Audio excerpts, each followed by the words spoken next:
Atos dos Apóstolos, capítulo 6, do primeiro versículo ao 7. Diz assim: Ora, naqueles dias, multiplicando-se o número dos discípulos, houve murmuração dos helenistas contra os hebreus, porque as viúvas deles estavam sendo esquecidas na distribuição diária.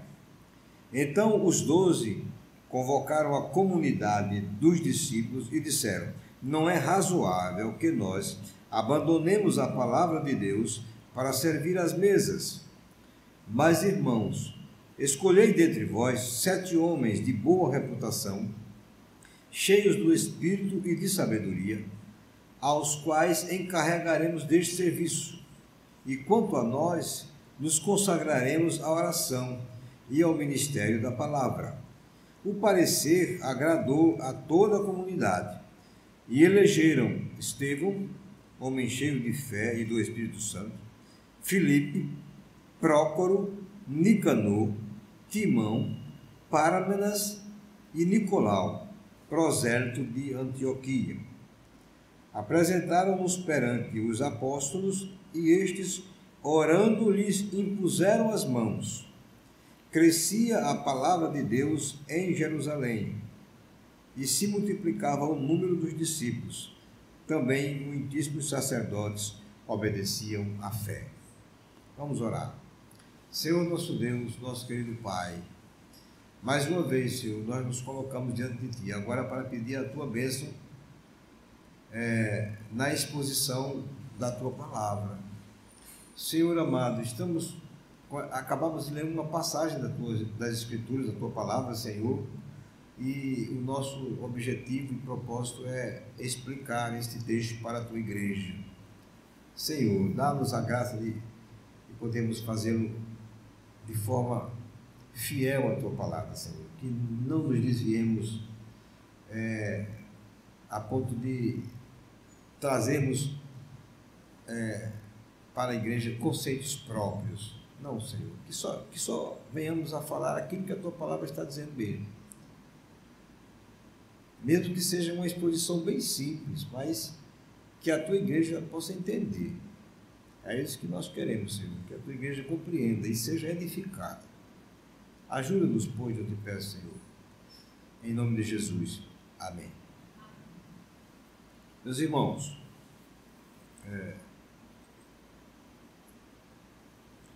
esse texto ele trata da igreja de Jerusalém. A igreja começou em Jerusalém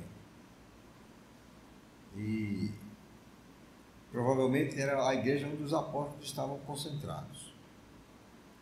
Como é que aquela igreja era constituída? Como era a sua membresia?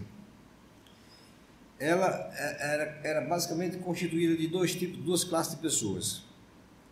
Pessoas de fala aramaica, que eram os judeus nativos de Jerusalém, e essas eram a maioria. E pessoas de fala grega, que era a minoria. Então havia essa classificação. No Pentecoste, no dia de Pentecoste, nós sabemos isso pelo capítulo 2 de Atos, alguns judeus devotos tinham vindo da dispersão para se fixarem em Jerusalém.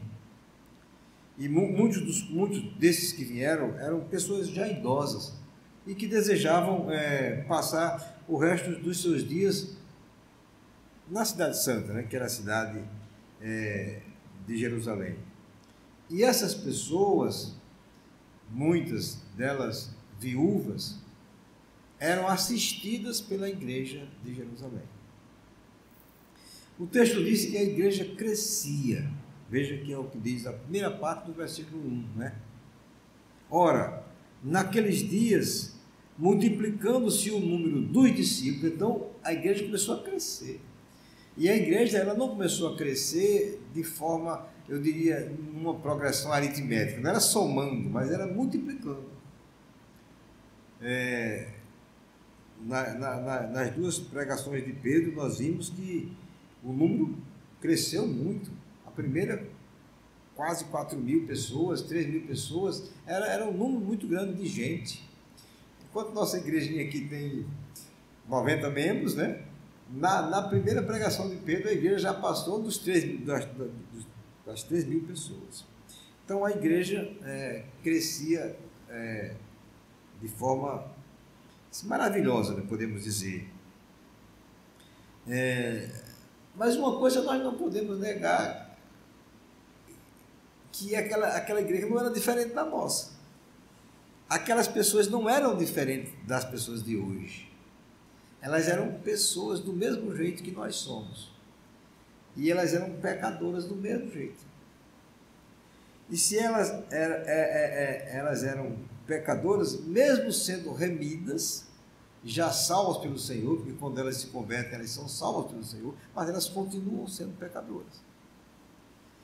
Por isso, meus irmãos, é normal, não é de estranhar que as dificuldades apareçam, não é? Assim como apareceram lá e aparecem aqui, do mesmo jeito, meus irmãos. Então, o que é que aconteceu? Com o crescimento da igreja, com o crescimento, surgiram, pelo menos, nós identificamos nesse texto aqui, dois problemas. Dois problemas. Que vai da primeira parte do versículo B até o versículo 2. Fiquem com as suas Bíblias abertas para acompanhar. O primeiro problema foi a murmuração por falta de assistência. Esse foi o primeiro problema. Parte B do versículo 1. Houve murmuração dos helenistas contra os hebreus, porque as viúvas deles estavam sendo esquecidas na distribuição diária. Os helenistas, como nós já dissemos no início, eram aqueles de fala grega. Os hebreus eram os nativos, né, de fala aramaica. E os helenistas começaram a reclamar. Como eu falei, muitos idosos vieram morar em Jerusalém e as viúvas deles não estavam, segundo eles, sendo assistidas devidamente. Estava havendo algum tipo de negligência na distribuição diária feita naquela igreja para assistir aos necessitados. Esse é o primeiro problema. E o segundo problema, estava havendo um desvio de função com respeito aos apóstolos. Versículo 2.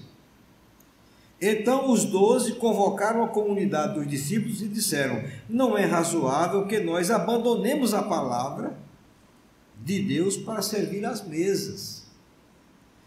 Veja, antes desse problema surgir, dessa murmuração,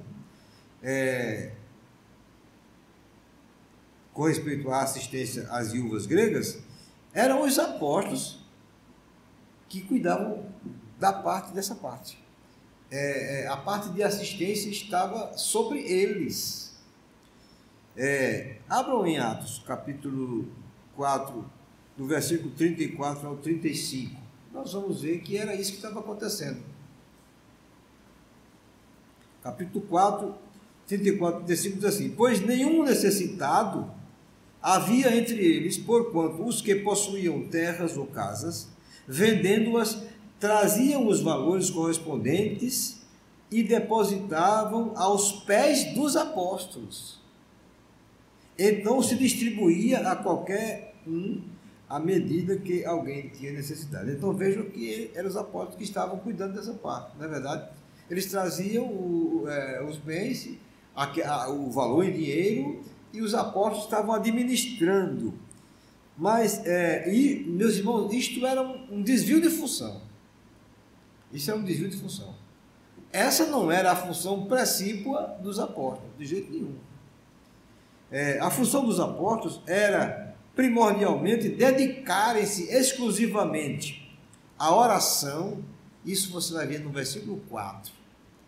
No versículo 4, nós vamos ver que eles se dedicavam à oração, ao ministério da palavra. Era a oração e ao ministério da palavra. Esse era o trabalho deles. E ele diz assim, olha: nós nos consagraremos. Quando eles tomam a decisão, que nós vamos ver, eles dizem que eles vão se consagrar a esse ministério. O ministério da oração e o ministério da palavra. A palavra consagrar, meu irmão, significa aqui dedicação exclusiva. É isso que eles iam fazer. Os apóstolos iam se dedicar exclusivamente a orar pela igreja e ensinar a igreja. Esse era o papel deles. Pregar o evangelho era um trabalho de oração e da palavra. Então, estava havendo então eu poderia identificar desses dois problemas. Primeiro, uma negligência na distribuição da diária para as viúvas necessitadas, e também os apóstolos assumindo um trabalho. Não é que eles não pudessem fazer, meus irmãos, vejam, eles podiam fazer esse trabalho, mas outras pessoas podiam fazer, não é verdade? Esse não era o papel deles. Mesmo a gente entende que o texto não diz aqui que houve uma cobrança por parte da igreja sobre os apóstolos. Não, a igreja não estava cobrando dos apóstolos, o texto não fala a respeito disso. Mas como eles eram os líderes da igreja, eram eles que lideravam toda a comunidade, cabia a eles resolverem o problema. Cabia a eles tomar uma posição e resolver aquela questão. E eles fazem isso. Do versículo 3 ao 6, eu poderia dizer que foi instituída a primeira junta diaconal. O texto não diz aqui, nós vamos ver que Lucas, nesse texto, não usa a palavra diáconos, a palavra grega para diácono, mas o contexto nos mostra exatamente isso. Os 12 reúnem toda a comunidade, porque era a responsabilidade deles como líderes, e apresentam a decisão que eles tomaram. Então vamos ver qual foi, como a coisa aconteceu. A decisão deles veio através da seguinte: segundo, a proposta que eles fazem é a escolha de 7 homens. A igreja deveria escolher 7 homens. Versículo 3, a parte A do versículo 3 e depois a parte C. Nós vamos pular do meio, tá bom? Mas, irmãos, escolhei dentre vós 7 homens, final do versículo, aos quais encarregaremos deste serviço. Então, foi isso que os apóstolos disseram para a igreja: vocês escolhem 7 homens para cuidarem especificamente desse trabalho. Vejam, e é como eu falei, poderíamos dizer que essa foi a primeira junta diaconal, né? Um corpo de administradores que atendesse à necessidade da igreja que estava em crescimento. Era preciso ter um corpo de administradores, um grupo de pessoas que pudesse tomar conta disto. Como eu falei, Lucas ele não usa o termo diácono aqui, mas fica claro que esses homens foram indicados para o cargo especial de ministrar aos pobres. Eles foram indicados para isso. Então fica claro que era diaconia. O apóstolo Paulo ele faz referência aos diáconos na saudação da carta aos Filipenses. Lá ele já usa, ele diz aos presbíteros e diáconos. Então os diáconos já havia se estabelecido, essa função dentro da igreja já estava estabelecida. E na primeira epístola também a Timóteo, ele vai dizer para Timóteo, ele dá a Timóteo instruções tanto para os presbíteros quanto para os diáconos. Quando fosse haver uma eleição de presbítero, ele dá as instruções, em Timóteo capítulo 3, e depois ele dá as instruções para eleição para diáconos. Então, veja, essa função dentro da igreja, a função de diácono já estava estabelecida, e nós entendemos que ela se estabeleceu, foi estabelecida pelos apóstolos em Atos capítulo 6, naquele momento. Uma outra coisa que os apóstolos fizeram foi estabelecer também os pré-requisitos para a escolha. Não era qualquer homem, não era qualquer pessoa. a parte do meio do versículo 3 que eu falei. Homens de boa reputação, cheios do Espírito e de sabedoria. Então não era para escolher qualquer pessoa. Eram pessoas que comprovadamente tivessem esses pré-requisitos. De boa reputação. O que é alguém de boa reputação? Meus irmãos, reputação é aquilo que as pessoas dizem de nós. É como as pessoas nos veem e falam a respeito de nós. Um homem de boa reputação teria que ser um homem de bom testemunho dos de fora. As pessoas de fora tinham que dar bom testemunho dele. Ontem nós estávamos estudando com os homens aqui na reunião dos homens e nós temos aprendido muito, né? Louvamos a Deus por isto, porque nós estamos estudando o livro, né, O Homem Bíblico, e trata diretamente com as questões ligadas ao homem. E às vezes o homem ele é um marido excelente, é uma pessoa maravilhosa, amável, dentro da igreja. Na igreja, meus irmãos, é impecável. Trata a esposa com uma amabilidade invejável. Que as pessoas, rapaz, como esse casal é, né? Mal sai da igreja, só não vão as tapas por causa das crianças que estão presentes, mas a coisa é feia. O importante não é aqui, mas é o que as pessoas de fora vão dizer. É o que os vizinhos vão dizer. Um homem de boa reputação é alguém que tem bom testemunho dos de fora. Os de dentro não conseguem ver, não, porque é muito fácil a gente mudar na presença das pessoas, né? A gente, normalmente, quando vai examinar algum candidato, a gente conversa um pouco com a esposa dele, pergunta, veja, como é que ele é? Você concorda? Ela nunca diz que não concorda não, sabe? Eu acho que tem medo do marido, né? Mas, de qualquer maneira, a gente pergunta, porque se ela for honesta, diz, olha, pastor, não concordo não, porque aqui em casa ele é uma desgraça. Aqui em casa é terrível. Era bom que ele dissesse, né? Quando a gente perguntasse, né? Porque aí ficava mais fácil para a gente dizer não, já não passar nem no conselho, não chega nem para a votação. Mas, então, essa é o primeiro pré-requisito. Homens de boa reputação. Segundo, cheios do Espírito Santo. Meus irmãos, eu acho que isso aí todos entendem, né? Alguém cheio do Espírito Santo é alguém que se deixa dirigir, guiar pelo Espírito Santo. É alguém, meus irmãos, que não toma as decisões sozinhos, que reconhece que não tem condições de fazer as coisas sem a assistência do Espírito. Precisa do Espírito para fazer isto.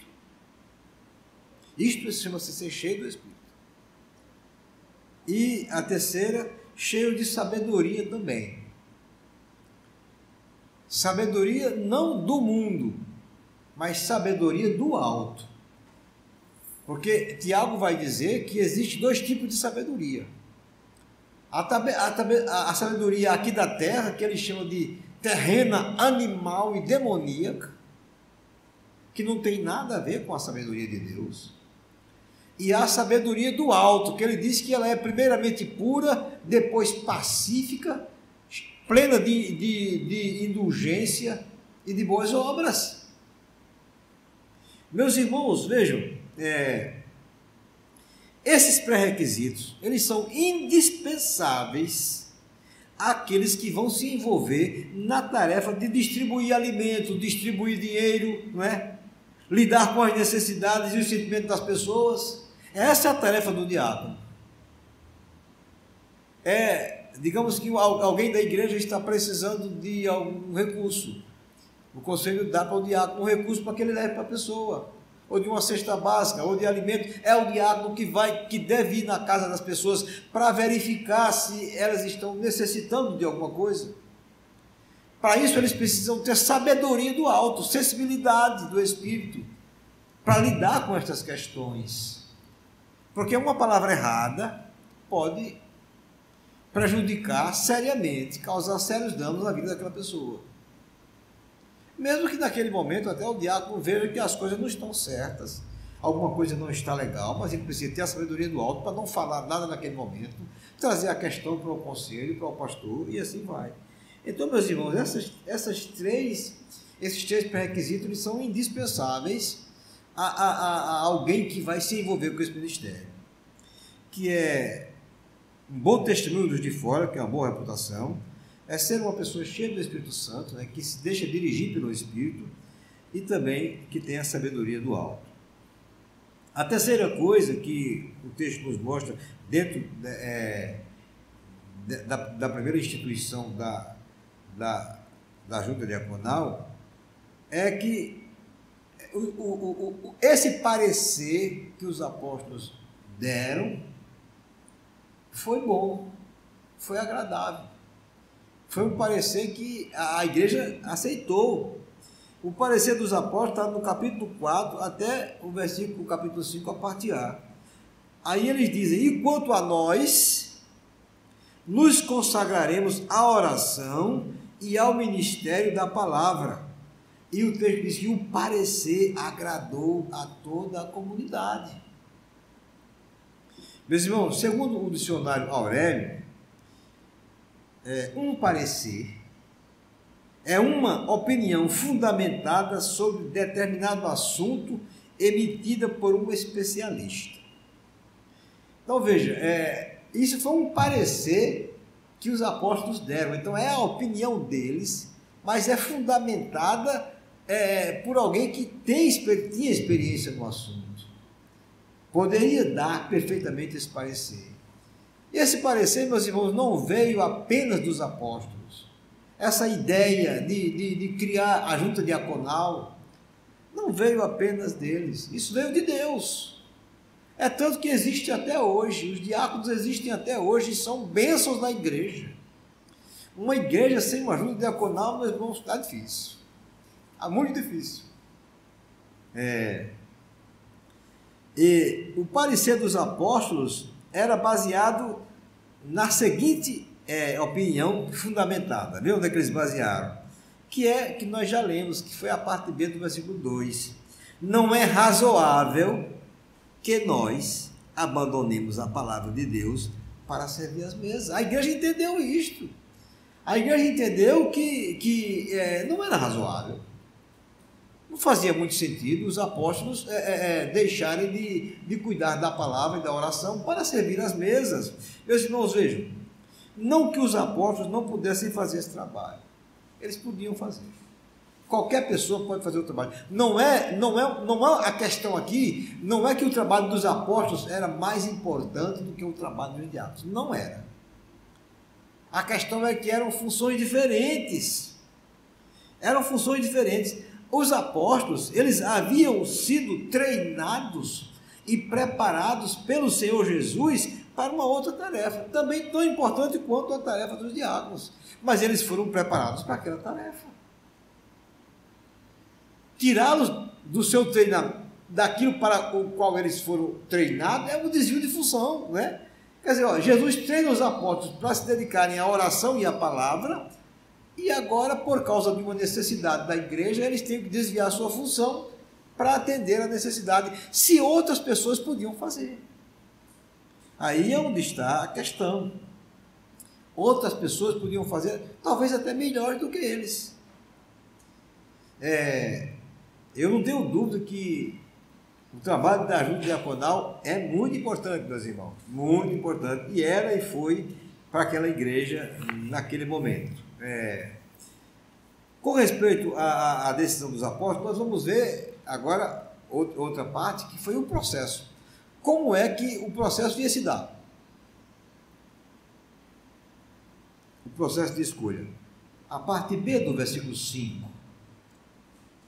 E elegeram Estevão, homem cheio de fé e do Espírito Santo, Filipe, Próprio, Nicanor, Timão, Pármenas e Nicolau, que era um prosélito de Antioquia. O sistema utilizado, meus irmãos, no processo de escolher os diáconos foi a eleição. É o que está dizendo o texto. Eles elegeram. Certamente houve uma indicação e a igreja pôs isso em votação. Porque quem elegeu foi a igreja. Eu não tenho dúvida que, primeiro, eles verificaram os pré-requisitos que foram estabelecidos pelos apóstolos, né, meus irmãos? E depois procederam à eleição desses irmãos aqui. Eu sei que há igrejas por aí que não fazem eleição, que simplesmente indicam. Bem, não é essa a questão aqui. Na nossa igreja, ela faz assim, porque o texto diz que se eles elegeram os diáconos, é assim que nós devemos fazer. Nós devemos reunir a igreja numa assembleia, o conselho, que é o representante da igreja, vai verificar antes se esses pré-requisitos, se os indicados, eles correspondem a esses pré-requisitos, na verdade, e aí tudo bem, vai proceder a eleição, tá certo? E finalmente, meus irmãos, vem a última parte depois que a eleição é feita, que é a ordenação e investidura.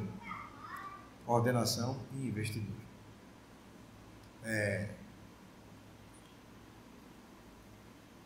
Essa é uma parte muito importante também. Está aqui no versículo 6.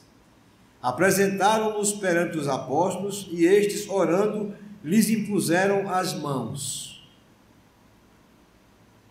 Nós fazemos exatamente a mesma coisa que os apóstolos fizeram. Depois que os irmãos indicados são eleitos pela igreja, ainda tem uma outra parte, que é a ordenação. É ordená-los, ou seja, investi-los dessa autoridade para realizar esse trabalho, e ordená-los. Isso é feito através da imposição das mãos, meus irmãos. E o que aconteceu é que, como o texto diz, apresentaram-nos. Então, a igreja elegeu, depois pegaram aqueles 7 homens, levaram diante dos apóstolos e disseram: olha, esses foram os eleitos. Aí os apóstolos impuseram as mãos sobre eles, oraram por eles, e eles foram ordenados diáconos e investidos dessa autoridade. E finalmente o versículo 7 vai dizer que a igreja continua, né, meus irmãos? Agora com a sua junta diaconal, está aqui, crescia a palavra de Deus e em Jerusalém se multiplicava o número dos discípulos, também muitíssimos sacerdotes obedeciam à fé. Foi assim que Lucas registra em Atos que a primeira junta diaconal surgiu. Algumas considerações finais rápidas. Vejam, meus irmãos, a nossa igreja, a Igreja Presbiteriana do Brasil, ela tem uma Constituição. A nossa igreja, ela tem tem os seus símbolos de fé, que são 3 documentos ligados à nossa fé, que é a Constituição de Fé de Westminster, o Catecismo Maior de Westminster e o Breve Catecismo de Westminster. Mas ela tem também uma Constituição que trata das questões administrativas da igreja. É conhecido como CIIPB, a Constituição da Igreja IPB. Na Constituição da Igreja, há 3 tipos de oficiais na igreja. Na Igreja Presbiteriana tem 3 tipos de oficiais. Os ministros do Evangelho, pastores ou presbíteros docentes. Os pastores também são chamados na Constituição de presbíteros docentes, ou seja, presbíteros que ensinam, né? Cuja função deles é ensinar. Essa é a primeira classificação. Depois vem os presbíteros regentes, que são presbíteros como o pastor, mas a função deles não é principalmente ensinar, é reger, é dirigir a igreja, tá certo? Eles ensinam também. Faz parte do trabalho do presbítero o ensino também. Mas não somente isto, outras coisas eles podem fazer. E os diáconos. Então são os três oficiais que a igreja tem: os pastores, ministros ou presbíteros docentes, os presbíteros regentes e os diáconos. Estes ofícios, os ofícios que eles exercem, eles são permanentes na igreja. Um presbítero é sempre presbítero da igreja, ele vai até o fim da vida. Um diácono também é sempre diácono da igreja. Agora, o exercício desse ofício é temporário. Por quê? Porque ele acontece de 5 em 5 anos. Cada eleição que se faz para um presbítero regente é por um período de 5 anos. E para um diácono também é por um período de 5 anos. O que pode acontecer é que, se ele está fazendo um bom trabalho, a igreja pode renovar.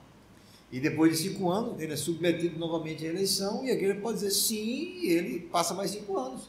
Ou pode ser que ele não faça um trabalho bom, pode ser que a gente se enganou e ele passou os 5 anos e foi um presbítero ou um diácono relapso, não deu bom testemunho, e na próxima eleição, mesmo que houvesse uma indicação do nome dele por parte de alguém da igreja, a igreja vai dizer não, e ele não é eleito. A mesma coisa acontece com os pastores. Os pastores, eles são eleitos também temporariamente, mas não necessariamente 5 anos, pode ser 2, 3, 4 ou 5, no máximo 5. Mas as igrejas hoje, quando elas têm dificuldade para encontrar um pastor e ela não sabe, ela precisa de um pastor e ela não conhece o pastor, ela propõe uma eleição para o pastor em 2 anos. Porque 2 anos é mais fácil aguentar se o pastor for um pastor ruim, né? 5 anos é mais complicado. 2 anos que é mais fácil. Aí depois que o pastor se estabelece, ela pode colocar 5 anos, não tem problema nenhum. Então vejam, os ministros dos presbíteros são oficiais pela igreja de concílios, porque eles participam do conselho, presbitério, sínodo, supremo concílio, e os diáconos são oficiais da igreja local.